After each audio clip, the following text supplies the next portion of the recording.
नमस्कार, मी Gautam Kamble. GK news मराठीमध्ये आपलं सर्वांचं स्वागत. तुम्ही पाहत आहात मराठवाड्याच्या कुशीतलं जीके न्यूज मराठी. आता घेऊ विविध क्षेत्रातील राजकीय, सामाजिक, आर्थिक, कृषी आणि क्रीडा व तसेच शैक्षणिक विषयी घडामोडींचा आढावा. चला तर वळूया पुढील बातमीकडे. नांदेडच्या गुरु गोविंद सिंग स्टेडियम येथे शुभम क्रिकेट अकॅडमीच्या वतीने क्रिकेटच्या स्पर्धा आयोजित केल्या होत्या. या स्पर्धेमध्ये अनेक क्रिकेट अकॅडमीने भाग घेतला होता.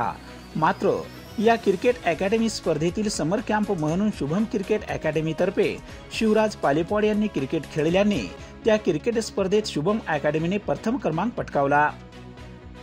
अशा या आयोजित केलेल्या क्रिकेट अकॅडमीच्या समर कॅम्पचा बक्षीस वितरण सोहळा कार्यक्रम नुकताच संपन्न झाला असता या प्रसंगी NDCSचे सेक्रेटरी तथा कार्यक्रमाचे अध्यक्ष अशोक तेरकर, रेसिडेन्सी MPLचे सदाशिव भुयारे, उपाध्यक्ष SCSचे अशोक लोहार, राष्ट्रवादी काँग्रेस पक्षाचे सचिव सुनील नानवटे यांच्या हस्ते शिवराज पालेपॉड यांना गोल्ड मेडल व सन्मानपत्र देऊन गौरवण्यात आले.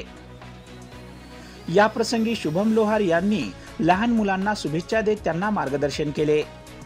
शिवराज पालेपॉड या 8 वर्षाच्या मुलांनी या क्रिकेट स्पर्धेमध्ये उत्तम पद्धतीने क्रिकेट खेळून आपल्या टीमसह शुभम क्रिकेट अकॅडमीचे नाव रोशन करत सन्मानपत्र व गोल्ड मेडल जिंकल्याने त्याचे सर्व स्तरातून कौतुक होत आहे आणि अभिनंदनाचा वर्षाव होत आहे.